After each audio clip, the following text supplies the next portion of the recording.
she's too now, and she's working on it. But I think that you have to know that basic stuff. I'm kind of disappointed they don't do that. Little things like that will get away from the saying prayers in school. What's wrong with saying a prayer? I mean, these civilizations getting out of hand here or something. You know, all these laws and everything. Everybody's dreaming up a new law to conform to the times, but a lot of that's garbage, I feel. You know, you got to have your basics.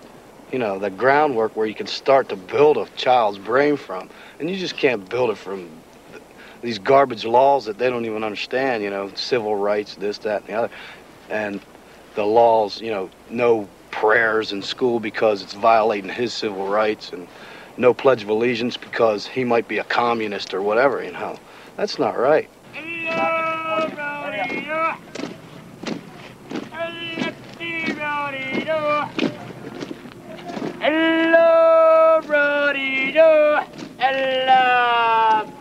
Marching like this, with every man moving his body in the same way at the same moment, is a direct physical way of learning two things a soldier must believe: that orders have to be obeyed automatically and instantly, and that you're no longer an individual but part of the group.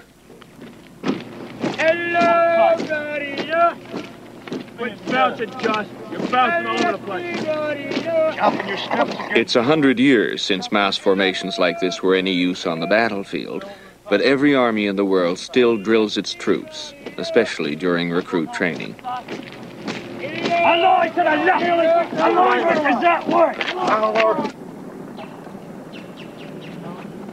There's some kind of inspection every day in recruit training, and it has a purpose beyond the nitpicking attention to detail. 460 meters, sir.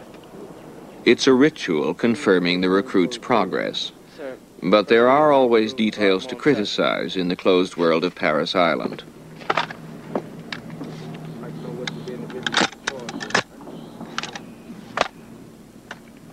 You in slow motion today? No, sir. And how fast are you supposed to do the manual of arms? Probably told to do slowly, sir, and distinctly, sir. It's supposed to be 120 counts per minute, is it not? Yes, sir. You got a piece of hair in your ear. Yes, sir. From the haircut. You didn't have a shower last night, did you? Yes, sir. You didn't clean your ears very good, did you? Yes, sir. You shaved this morning? Yes, sir. Little hairs are fast growing, ain't they? Yes, sir. You also got hair on each side of your nose right there. Are you going to start flying today? No, sir. Well, how about locking your elbows into your side like you're supposed to be, like you was taught in forming? When I touch, you remove. The little garbage in your bore. Was it punched out before you came out here? Yes, sir. Who punched out? You or one of your drone sluggers? Private, sir. You sure? Yes, sir. You're not crying, are you? No, sir. Cold air getting the eyeballs? Yes, sir. The elbows are flapping again. You must be going flying. Forgot to pull the trigger here, sweetheart. How many types of wounds are there? Sir. What are you moving for? Sir, there are 2 types of wounds, sir. 2 types of wounds. Yes, sir. Good ones and bad ones, right? No, sir. Name them. Name me the 2 types sir, of there wounds. are 5 types of wounds, sir. Name them. Sir, there's the laceration wound, the puncture wound, the incision wound, the abrasion wound, and the crush wound, sir. Which is the most dangerous? Sir, the most dangerous is the crush wound, sir. Why? Sir, because there's massive cell damage done, sir. An internal damage, right? Yes, sir. 1, 3, 5. 2, 1, 8. Sit up straight and give it up to your right. Go, got him! 8. Hit him, right, left, hit him, on. Over on the other side of the base, strictly segregated from the male recruits, they're training women Marines.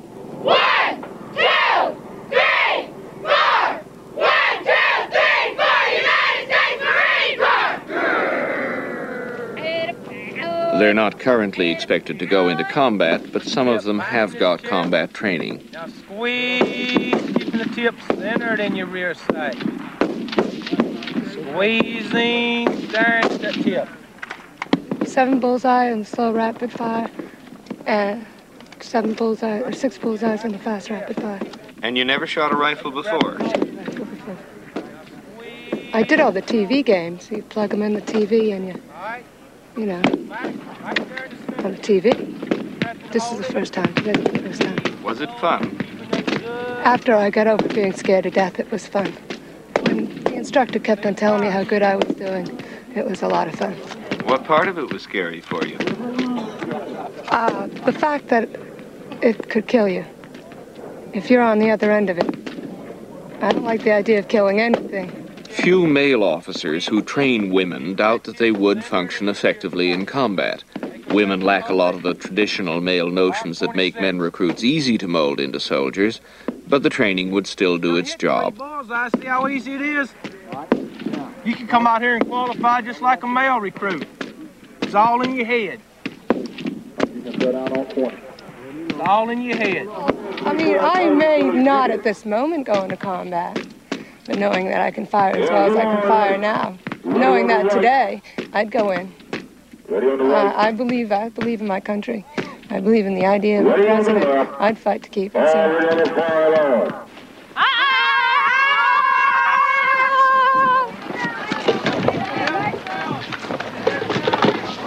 What bothers the officers is how the presence of the women would affect the men.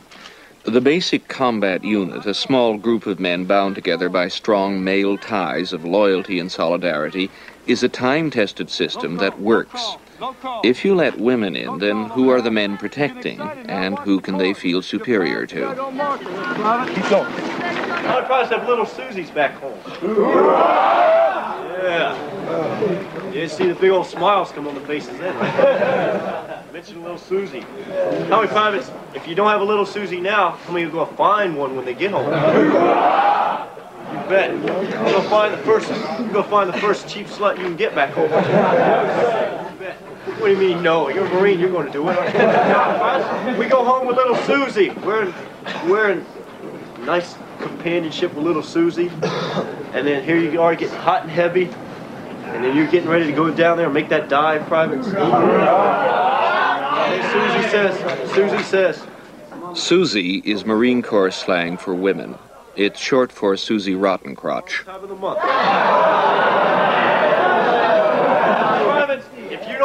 If you don't want to get back home and indulge in this little adventure, you can show your girlfriend the hand and arm signal for close it up, Private. And you want her to close up those nasty little thighs of hers, do you not, Private? Close them up. All right, Private, the hand and arm signal. The arms are lateral to shoulder height, the fingers are extended in the joint, thumb along the forefinger, and the palms are facing toward the front.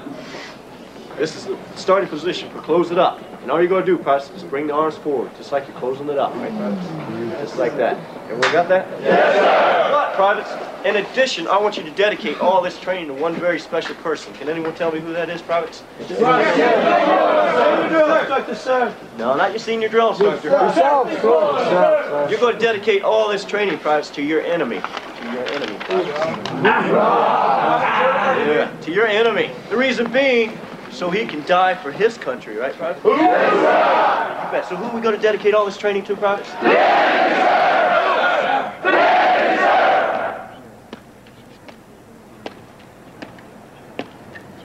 sir! For American troops at this point in history, these Soviet soldiers are the main enemy, and vice versa. But it doesn't really matter who the enemy is. It's the idea of the enemy that's important. That's the outside threat that binds a combat unit together so strongly that its members will make the most extraordinary sacrifices for each other. A Marine is laying out in the middle of a paddock, and he's wounded. He's not crying for mom. He's wounded. He might be moaning a little bit. He might be cussing, because he's mad.